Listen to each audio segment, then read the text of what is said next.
Welcome back. In this video, we will go through an example of a multiple product break-even analysis. In our example, we have a sales mix of 5 units of A and 3 units of B. A sells for $300 per unit and costs $225 to produce.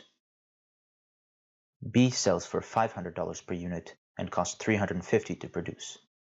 The total fixed cost in our example is $1,056,000.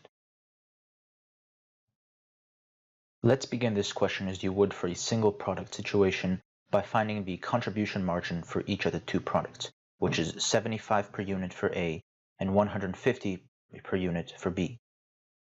Therefore, the total package contribution margin is 5 times 75 and 3 times 150 to give us a total contribution margin of 825. This means that our break-even packages is equal to 1,056,000 over 825, giving us a break-even packages of 1,280.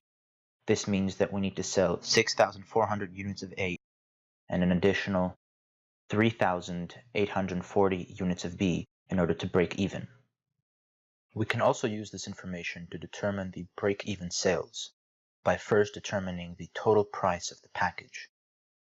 In our situation, that is 5 times $300 plus 3 times $500 to give us a total package cost of $3,000.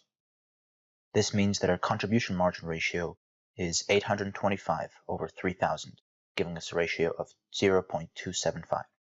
Therefore, our break-even sales is equal to 1,056,000 over 0.275, giving us a total break-even sales of 3,840,000.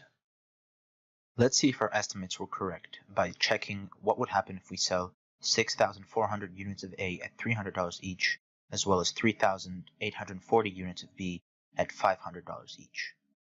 This should result in a sales of 1,920,000 of A, as well as the sales of 1,920,000 of B, giving us the total break-even sales that we found earlier of 3,840,000.